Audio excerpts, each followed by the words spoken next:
Ini yang punya acara tahu aja kalau kita pendek, makanya dikasih. Memang resiko orang pendek ini nggak bagus. Badan boleh pendek, pikiran harus panjang, kira-kira begitu.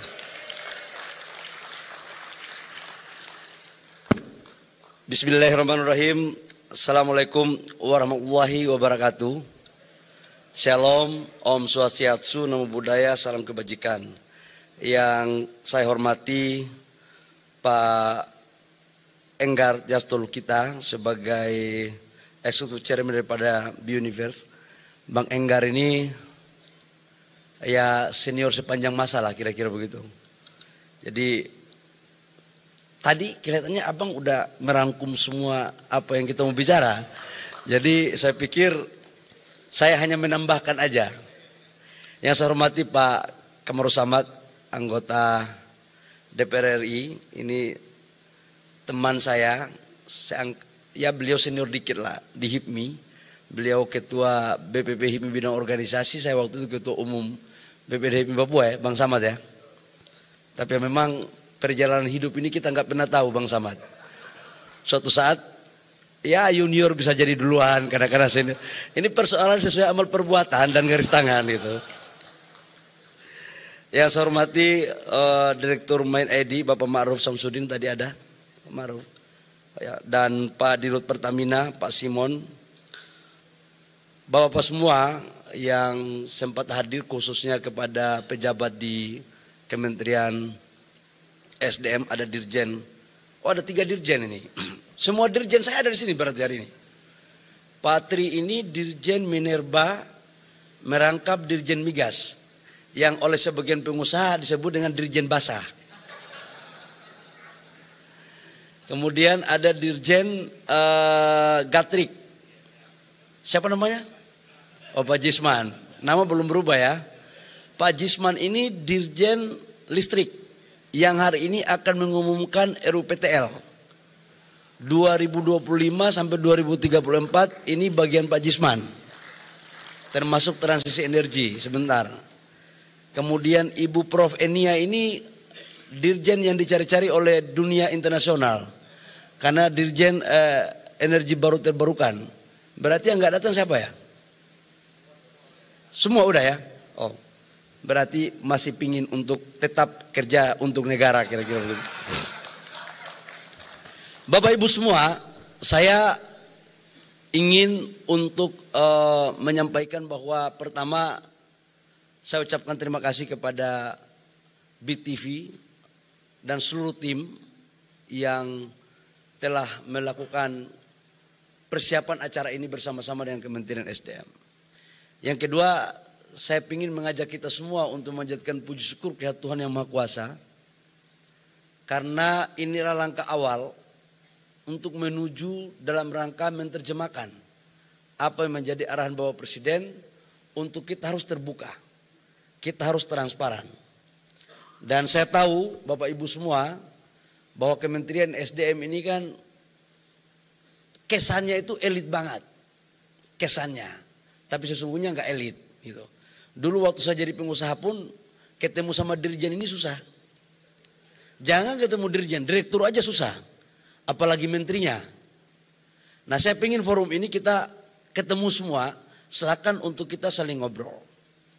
Nah, Bapak Ibu semua, astacita Bapak Presiden Prabowo yang telah dicanangkan itu minimal ada 4 yang menjadi prioritas. Banyak, semua menjadi prioritas, tapi yang selalu dibicarakan itu ada 4. Yang pertama itu adalah terkait dengan kemandirian pangan, kemudian kemandirian energi, makanan bergizi, dan hilirisasi.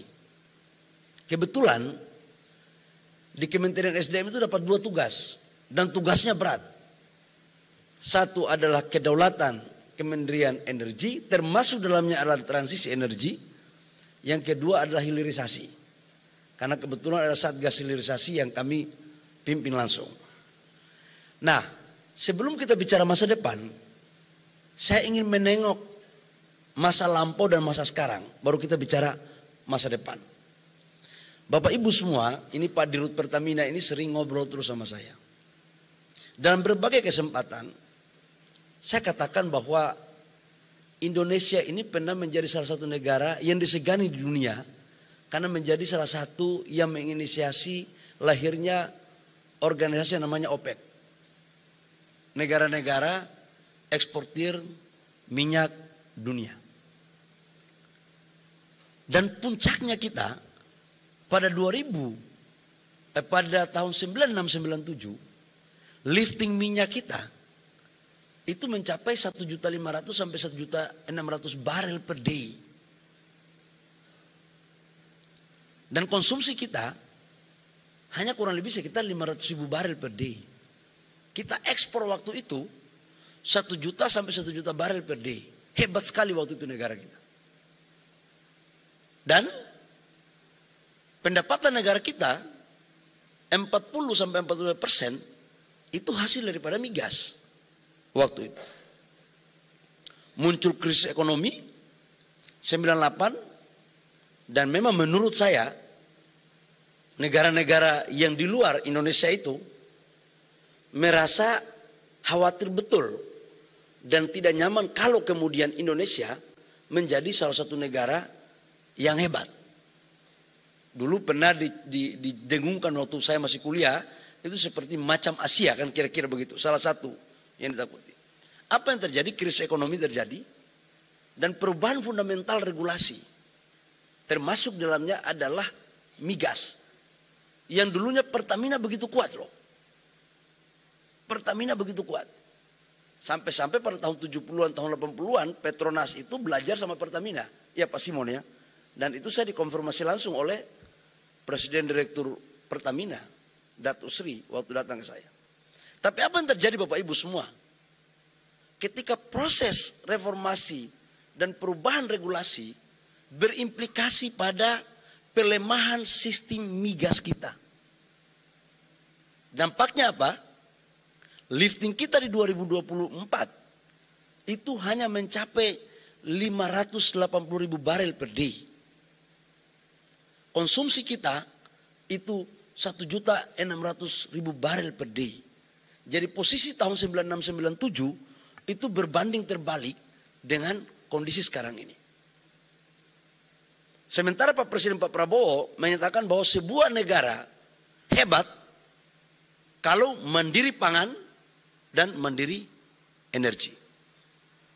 Ini dari sisi energi. Pertanyaan berikut adalah, apa dengan penurunan lifting itu, apakah memang kita sudah nggak punya sumber daya alam? Atau masih ada? Atau ini sengaja diturunkan agar impor terus? Bapak Ibu semua, saya jujur mengatakan, demi Allah, menurut saya, ini ada unsur kesengajaan by design. Dan untuk mengamankan perintah Presiden Pak Prabowo dan untuk Ibu Pertiwi, sejengkal pun saya tidak mundur untuk menghadapi orang-orang yang seperti ini. Sedikit pun. Kenapa? Saya katakan ada by design. Saya bukan sarjana ITB, saya bukan ahli minyak, dan saya nggak punya bisnis minyak.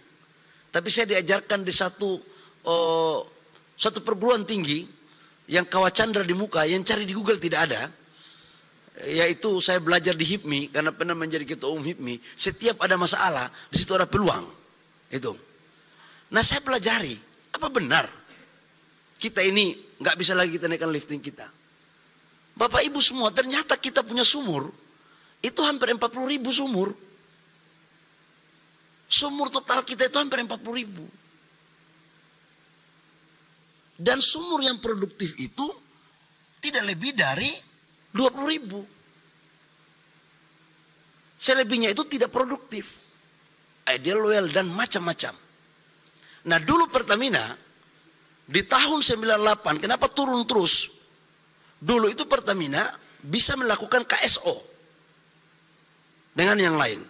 Dia punya konsesi, dia KSO meningkatkan produksi. Perubahan regulasi, KSO-nya mulai dikurangin. Dia kerjain sendiri. Untuk kedaulatan ini bagus. Ini bagus. Tapi kalau pelemahan itu dilakukan dari internal kita, apakah oknum pejabatnya, oknum BUMN-nya. Disinilah awal kehancuran negara kita. Dan saya sudah mulai dirayu dengan urusan ini. Tapi saya katakan untuk Ibu Pertiwi, kita tidak boleh lengah dan tidak boleh sedikit pun kita mau dirayu oleh pihak-pihak yang tidak bertanggung jawab untuk melemahkan kedaulatan energi bangsa kita. Nah, apa yang terjadi Bapak Ibu semua? Setelah saya cek, ternyata kita sudah mempunyai 301 hasil eksplorasi yang belum POD. Ini kan pasal 33 yang sering Pak Presiden sampaikan. Konsesi itu diberikan untuk dipergunakan dalam rangka meningkatkan produktivitas produksi dan pendapatan negara. Jadi kalau izin sudah selesai, sudah dikasih, eksplorasi sudah, POD-nya dibuat mundur-mundur. Ya, seizin Bapak Presiden, dengan segala hormat, kami akan evaluasi. Sampai pada tingkat pencabutan izin. Saya tidak main-main. Termasuk satu perusahaan gede yang sudah 26 tahun diberikan konsesi. Ya saya buka aja, ini kan forum terbuka. Impex, yang Blok Masela. Sudah 26 tahun itu dikasih. Saya sudah memberikan surat peringatan pertama. Masih main-main, peringatan kedua. Kalau tidak, kita cabut atas nama negara. Ini serius.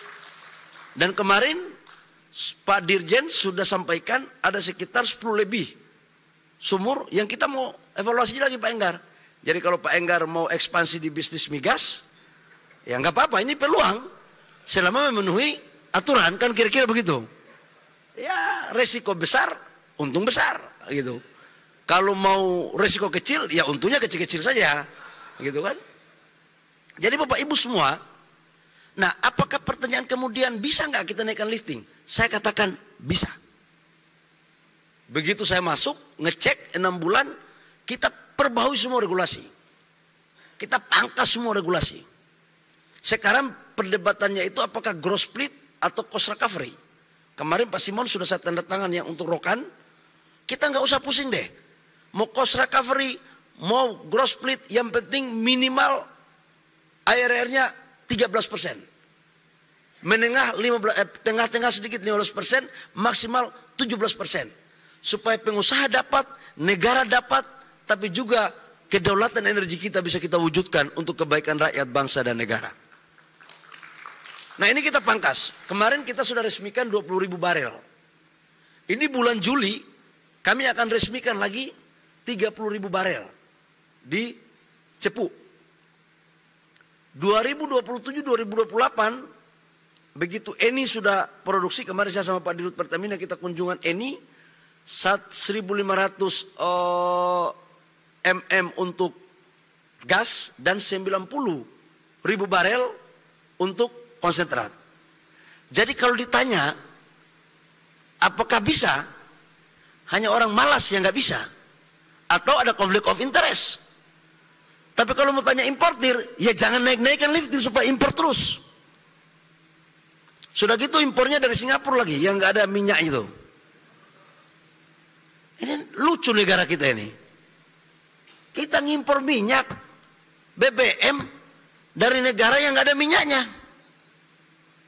Kan lucu nih dunia ini. Harganya sama dengan kalau kita impor dari Middle East. Ya daripada begitu saya putuskan aja nggak usah impor di sana. Impor aja di Middle East. Middle East ketawain kita masih jauh lebih berharga daripada Singapura ketawain kita karena dia nggak punya minyak, kan kira-kira begitu. Logikanya kan. Ya mungkin karena saya sekolah di kampung ya. Karena mungkin waktu itu saya SD nggak ada listrik, pakai lampu pelita, jadi belajarnya bangun pagi kena hitam di sini gitu. Tapi saya jujur mengatakan bahwa nasionalisme hakiki itu selalu muncul dari anak-anak daerah, dari pelosok Indonesia. Udahlah ini, kita ini kan, saya ini kan udah bergaul dari pinggir got sampai ya agak elit-elit dikit lah gitu. Dari pernah miskin sampai ya dikit-dikit bisa lah. Udah kita sebagus tahu sudah ini. Boleh pintar tapi Jangan sampai kita pintar nipu bangsa kita gitu. Nah itu untuk minyak. Kita harus intervensi dengan teknologi, berbagai macam teknologi. Salah satu di antaranya adalah EOR. Dan kita masih mempunyai 60 wilayah kerja yang harus kita tenderkan dalam kurun waktu beberapa tahun ke depan. Bapak Ibu semua, arahan Bapak Presiden kepada kami pada 2029, 2030 Pak Simon, kita harus mencapai 900.000 sampai 1 juta barel per day. Ini kita harus mampu wujudkan. Kalau kita masih punya malu. Itu aja. Ini bukan persoalan bisa atau tidak. Ini kita masih mempunyai malu nggak untuk rakyat kita, untuk bangsa kita ini. Masa kita impor dari negara yang nggak ada minyaknya, itu bagaimana sih? Dulu negara tetangga dia urus air. Sekarang kita dikasih minyak. Aduh ampun. Mungkin karena ya begitulah kira-kira. Tapi saya ingin mengatakan bahwa ini by design. Ini by design. Menurut saya hanya orang-orang yang tidak berpikir jauh yang tidak mengatakan ini tidak by design. Dan saya sudah dapat membuktikan itu, tapi datanya khusus untuk kami saja. Makanya waktu saya dihajar, saya tes case dengan LPG. LPG itu kan saya dibabat seperti jadi bumbu rujak di situ. Gimana coba? LPG per kilogram negara subsidi itu 1 kilogram itu cuma 4.250 perak. Dari sejak tahun 2007 itu nggak pernah dinaik-naikkan. Berarti 1 tabung itu harusnya 12.000 lebih, hampir 13.000. Pakai agen apa segala macam dengan Pertamina, udahlah maksimal 16.000 lah, 17.000. Dijual 20.000 lebih, ada 25.000. Begitu ditertibkan, yang sudah nyaman-nyaman ini hajar. Bahwa seolah-olah Menteri SDM salah membuat kebijakan. Salahmu. Ya karena kau serang saya, ya sudah kau dapat bagian lah, kira-kira begitu kan. Dan saya tidak pernah berhenti untuk menghadapi orang-orang yang ingin merusak bangsa kita ini. Itu. Nggak ada kompromi, nggak ada kompromi. Pejabat di saya pun main-main, arahan Bapak Presiden Prabowo, kalau nggak mau kerja tidur di rumah. Nggak apa-apa. Kalau nggak kita ganti. Apa urusan? Daripada kita diganti duluan, ya saya ganti kalian duluan. Fair, gitu kan? Fair aja. SDM kan gaji sudah naik. Ya kan? Gaji sudah naik toh. Ya kalau gaji sudah naik, tunjukkan prestasi kepada Ibu Pertiwi. Jangan mau kita dikendalikan oleh pihak lain, gitu. Jadi ini untuk menyangkut migas.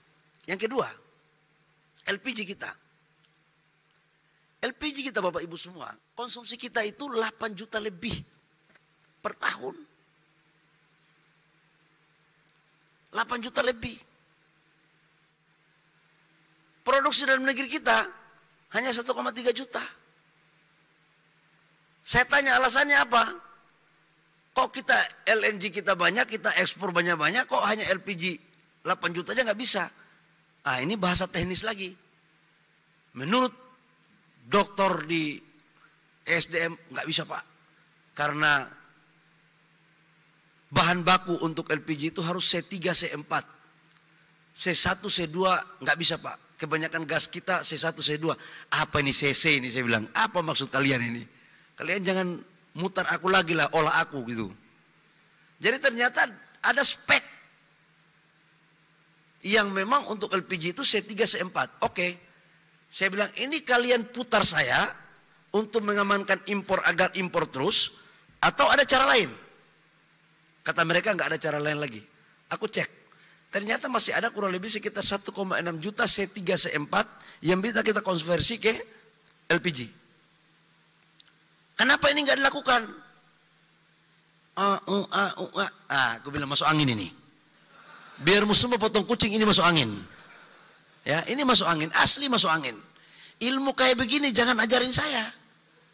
Karena tugas saya dulu itu memberikan masuk angin gitu. Masa sekarang menterinya suka kasih masuk angin, kalian bikin saya masuk angin gitu loh. Ya udah aku bilang, kalau begitu saya cek dari mana impornya. 59% dari Amerika. Sisanya dari Middle East. Oke.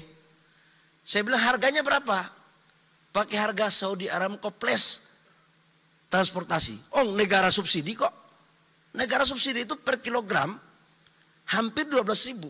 Kurang lebih 10 sampai 12.000 per kilogram. Jadi satu tabung LPG itu negara memberikan subsidi kurang lebih sekitar 36.000 per kilogram. Bayangkan, sudah satu tabung 3 kilogram tidak sampai 3 kilo. Harga sudah di markup. Nanti bagian Menteri SDM bagian tanda tangan aja itu subsidi-subsidi. Saya bilang enggak. Saya pernah jadi orang miskin. Saya enggak mau menzolimi saudara-saudara saya yang berhak menerima subsidi dengan cara-cara seperti ini. Saya enggak mau.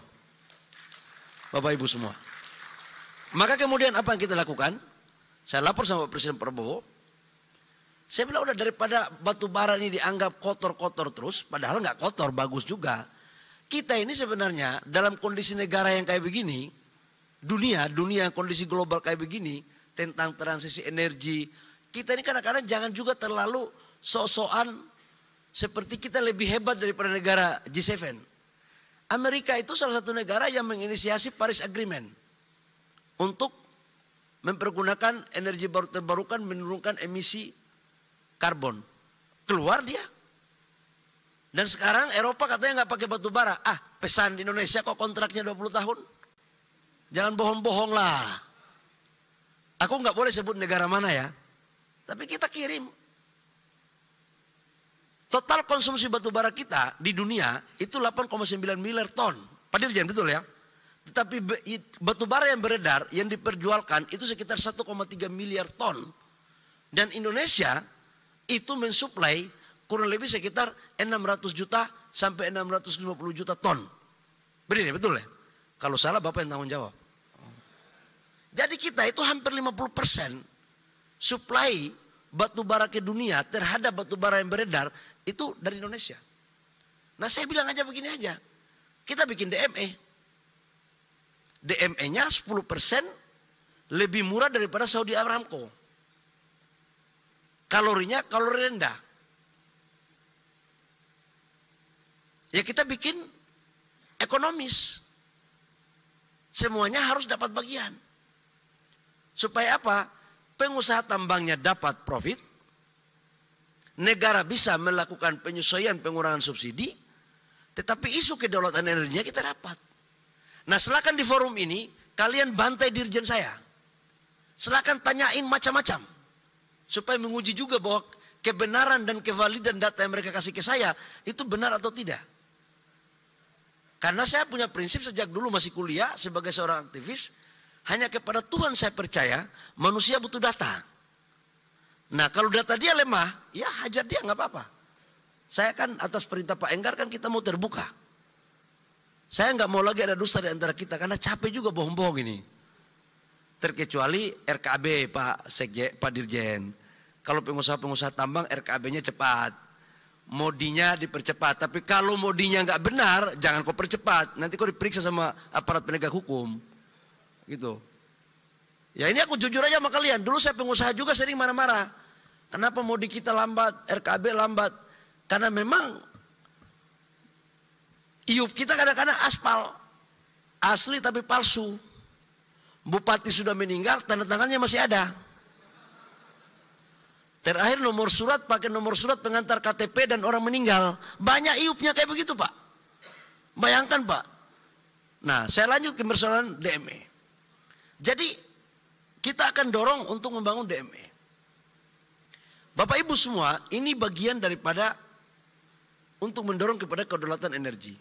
Gas kita C1, C2 kita akan surplus di 2026-2027. Jadi kalau isu tentang kita impor gas itu sebenarnya enggak seperti itu. Yang benar itu adalah kita dalam neraca komoditas kita kemarin yang kita buat itu tidak kita memperhitungkan kebutuhan nasional kita di 2025. Maka kemudian saya pangkas sebagian ekspor yang tadinya ekspor, saya pangkas sebagian untuk memenuhi kebutuhan dalam negeri. Supaya kita tidak boleh impor. Kita boleh impor tapi keadaan terpaksa. Kalau sudah keadaan terpaksa banget itu baru kita lakukan impor. Karena visi besar Bapak Presiden Prabowo adalah kedaulatan energi. Yang berikut menyangkut dengan pipa.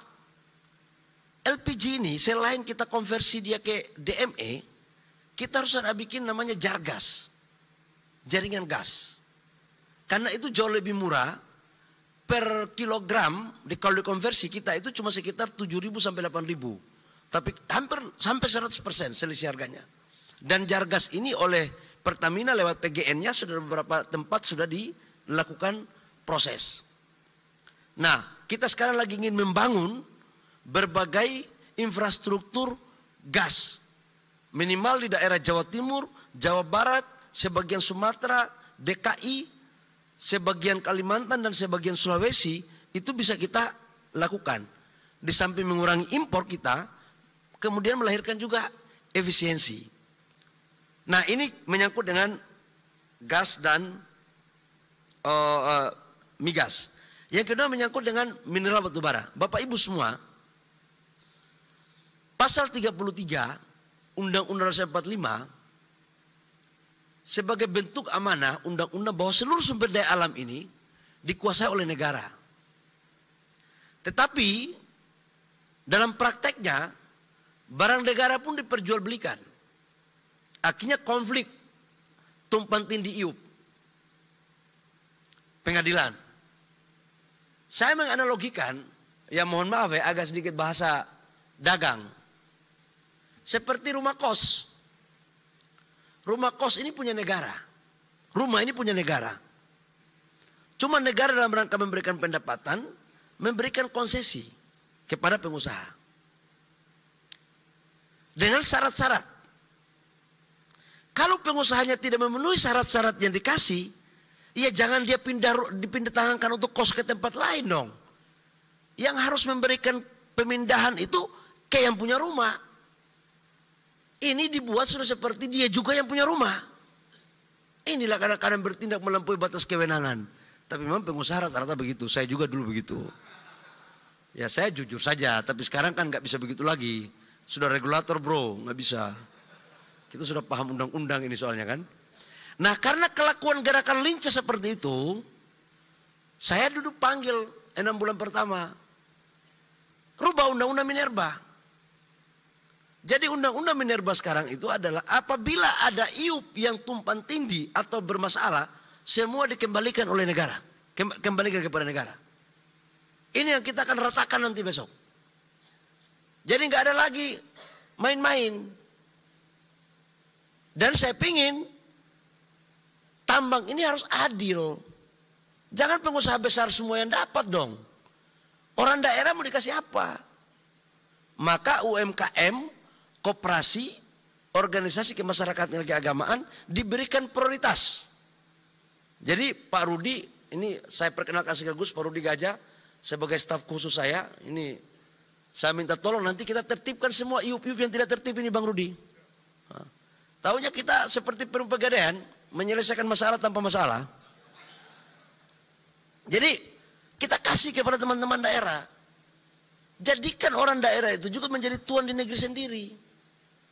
Jangan orang Sulawesi, orang Kalimantan, orang Maluku yang wilayahnya semua, iupnya semua atas nama orang Jakarta. Ya saya sebagai orang yang berangkat dari daerah, merasa nggak adil. Karena tidak adil ya kita buat keadilan secara aturan. Dan itu atas arahan Bapak Presiden Prabowo. Harus membuat keadilan. Nah ini menyangkut dengan tambang Bapak Ibu semua. Dan terkait dengan hilirisasi, ini salah satu program prioritas Bapak Presiden Prabowo. Kami dalam 1 minggu kemarin berdiskusi terus dengan Bapak Presiden Prabowo. Bapak Presiden Prabowo sendiri yang memimpin rapat. Sangat detail sekali. Jadi untuk meningkatkan pertumbuhan ekonomi kita, di atas 6, 7, dan 8, itu harus ada instrumen pertumbuhan. Dan postur pertumbuhan kita 53% itu konsumsi, 29-30% itulah investasi, spending pemerintah sekitar 6-7%, ekspor impor kurang lebih sekitar 5. Pak Samad kalau agak salah tolong dibenarin ya, tapi setahu saya sih benar gitu. Kalau salah berarti salah BPS, karena BPS yang kasih data itu. Nah, terkait dengan hilirisasi ini kan instrumennya itu adalah tujuannya selain meningkatkan pendapatan negara, menciptakan lapangan pekerjaan, tapi lapangan pekerjaan yang berkualitas. Tapi juga mampu menciptakan kawasan-kawasan pertumbuhan ekonomi baru dalam rangka mendorong keadilan sosial. Ini yang akan menjadi tujuan kita. Nah, kita sudah bikin roadmap, master plan dan pohon industri daripada hilirisasi ini. Sekarang dunia itu kan berbicara tentang produk. Itu berbicara tentang pendekatannya green energy dan green industry. Nah, kita ini mempunyai keunggulan komparatif yang luar biasa Bapak Ibu semua. Negara kita mempunyai sumber daya alam sebagai bahan baku. Kita mempunyai cadangan energi baru terbarukan. Salah satu negara yang Tuhan kasih harta karun itu kita mempunyai CCS untuk menangkap carbon capture. Ini yang negara tetangga lagi cari-cari juga ini barang. Jadi negara tetangga ini mau enaknya aja. Bahan baku kita kirim mentah. Dia mau juga kita kirim energi baru terbarukan. Nanti dia juga pingin untuk CCS-nya dia. Supaya sampahnya dia kirim ke kita. Terus saya bilang boleh. Indonesia terlalu baik. Saya kasih apa yang kamu minta saya kasih. Tapi pertanyaannya apa yang kamu kasih untuk Indonesia? Jangan mau minta aja terus. Bagian kita tidak pernah minta, meminta pengertian aja susahnya minta ampun. Nanti kalau nggak dikasih, dibilang, Menteri SDM menyusahkan kita. Mukamu. Saya nggak mau harus fair dong. Harus fair. Jadi kau minta, kita juga. Ya memang cuma kita kan orang Indonesia kan suka malu, nggak mau minta-minta ya. Nanti dikirain kita apa ya? Padahal kita butuh gitu. Ya tapi kalau tanpa kita minta pun kan dia harusnya punya hati dong. Nah dia pikir menteri-menteri sekarang ini masih seperti tahun 70-an, tahun 80-an. Jadi bisa dipelintir-pelintir. Ini pemain semua ini menteri ini. Pengalaman semua mereka. Gitu. Jadi Bapak Ibu semua, nah terkait dengan hilirisasi. Maka kita akan kembangkan sekitar 618 miliar US dollar sampai dengan 2040. Tapi Bapak Presiden Prabowo tidak mau sampai dengan 2040, beliau akan mengukur ini maksimal sampai dengan 2035. Maksimal. Dan 618 miliar US dollar ini akan dieksekusi. Nah, kenapa penting ini hilirisasi? Saya memberikan satu contoh Bapak Ibu semua. Contohnya sekarang adalah nikel. Dalam berbagai kesempatan saya katakan bahwa nikel itu 42% cadangan nikel dunia itu ada di Indonesia. Ekspor kita nikel di 2017-2018 itu hanya kurang lebih sekitar 3,3 miliar US dollar. Kita stop ekspor nikel, kita bangun hilirisasi. Proses awalnya itu saya masih di Menteri Investasi. Minta ampun rumitnya. Karena memang hilirisasi di kita itu awalnya bukan by design. Karena konsepnya masih tiba saat tiba akal. Yang penting jalankan dulu deh waktu itu. Kemudian kita kerjakan, kita eksekusi sambil kita perbaiki. Di 2023 ekspor kita dari hasil hilirisasi nikel itu sudah mencapai 34 miliar US dollar. Dan di 2024 kemarin hampir 40 miliar US dollar. Naiknya sekian. Dan sekarang kita pemain salah satu terbesar di dunia tentang stainless steel. Dan ini juga ya memperkecil defisit neraca perdagangan kita dengan China dan beberapa negara lain. Bapak Ibu semua, nikel ini sekarang menjadi komoditas kritikal mineral. Dan oleh beberapa negara termasuk di Eropa dan Amerika meminta ini menjadi juga adalah mereka diberikan prioritas. Saya katakan kepada mereka, Indonesia selalu memberikan prioritas kepada Eropa dan Amerika. Ini ibarat ya seperti analogi sepasang cewek dan cowok lah kira-kira begitu. kita pengen semua orang suka sama kita. Mau Cina, mau Korea, mau Jepang, mau siapapun, monggo datang. Tapi ternyata datangnya itu cuman icip-icip aja sedikit, cium-cium lari gitu. Ya kalau cium-cium lari tidak ada kesetiaan kan susah juga kan, kira-kira begitu. Nah kebetulan yang mau setia ini investasi dari China.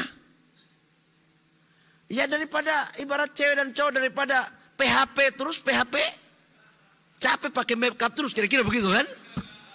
Ada laki-laki dari Asia putih datang ini, udah saya nggak penting kau punya muka seperti apa, yang penting saya bisa bersama-sama kau. Jadilah barang itu, kira-kira. Jadi mereka investasi mau lakukan.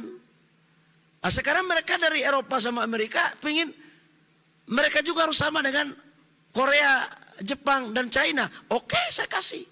Tapi you juga harus berani dong. You invest dong. Jangan cuman proposalnya banyak, realisasi kurang.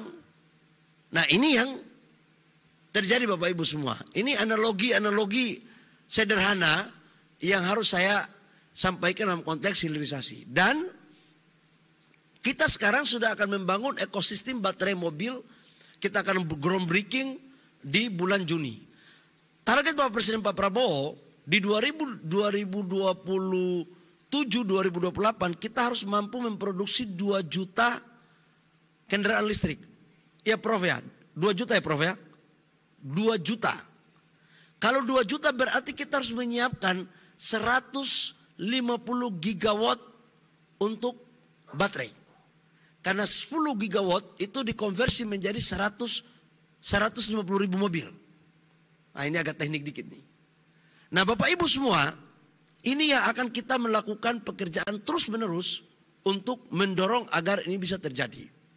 Dan hilirisasi ini tidak hanya di sektor oil and gas, juga di sektor yang lain seperti perkebunan, pertanian, dan kehutanan. Saya kebetulan hanya memberikan pengantar. Nanti ada dirjen saya akan menyampaikan apa yang akan menjadi detail daripada hilirisasi. Karena ini adalah acara kita bersama, maka saya ingin membacakan atau membacakan hasil renungan saya tadi malam. Renungan ini panjang sekali, tapi saya simplifikasi. Renungan dari semacam anak-anak dari daerah datang ke Jakarta dan mereka ingin membagi kasih. Hari ini di forum yang mulia ini, izinkan saya untuk membuka bukan hanya sebuah acara, tetapi percakapan nasional tentang masa depan energi kita. Tentang keadilan bagi mereka yang menyalakan lampu, bukan karena mewah, tapi karena hak. Kita berbicara tentang swasembada energi bukan sebagai jargon, tapi sebagai janji. Janji bahwa tidak ada lagi anak Indonesia yang belajar dalam gelap. Tidak ada ibu yang memasak dengan asap karena gas tak terjangkau. Tidak ada desa yang tertinggal karena listrik tak pernah datang. Tidak ada nelayan yang kesulitan solar karena harga yang mencekik. Apa yang saya sampaikan tadi, saya pernah merasakan. Karena saya lahir dari satu desa di pelosok yang waktu itu tidak ada listrik. Saya lahir hanya lampu pelita dengan bermodalkan botol minuman, pakai sumbu dari kain bekas, dan memakai minyak tanah. Saya lahir di situ, saya belajar sampai dengan SMP. Kelas 2 baru saya merasakan, kelas 1 baru merasakan adanya listrik. Jadi Menteri SDM sekarang itu adalah lahir dan tamat SD tanpa listrik. Bayangkan itu. Dulu listrik datang seperti tamu, jarang dan hanya sebentar karena sering mati lampu.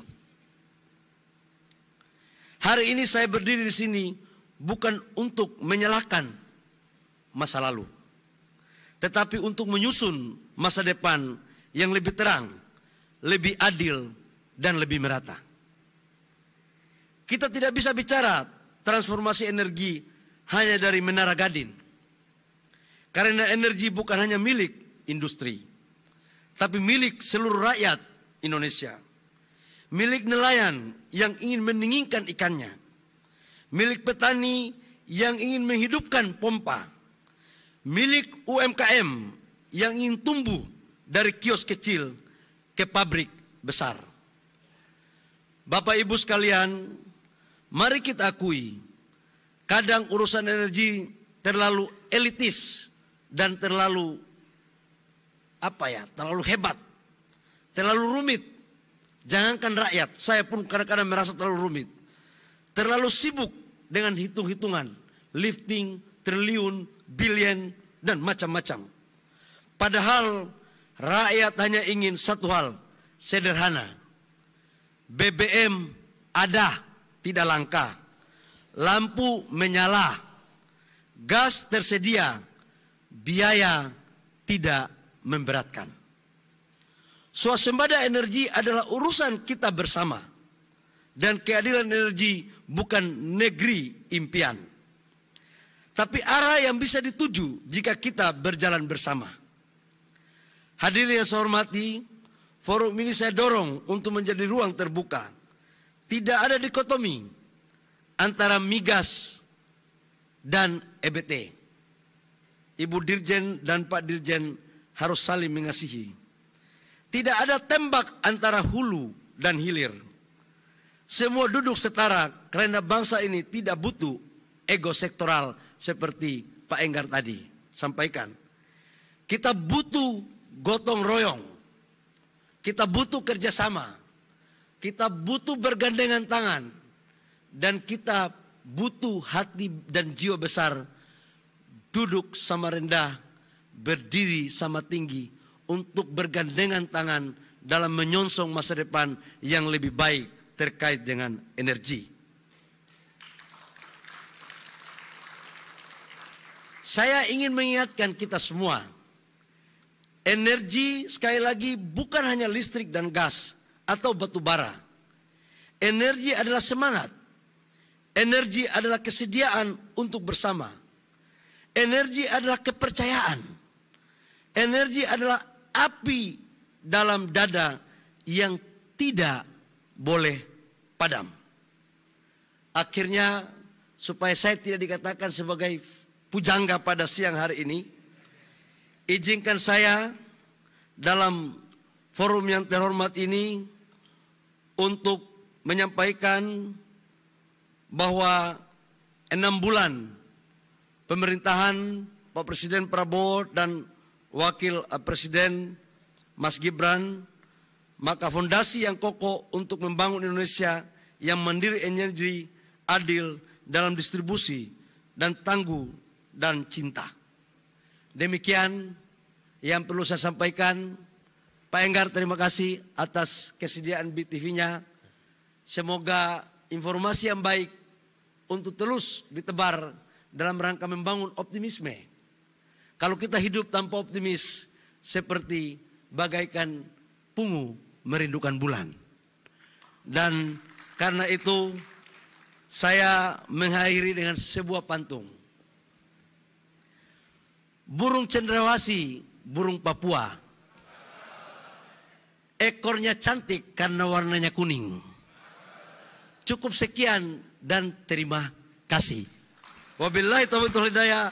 Wassalamualaikum warahmatullahi wabarakatuh. Shalom.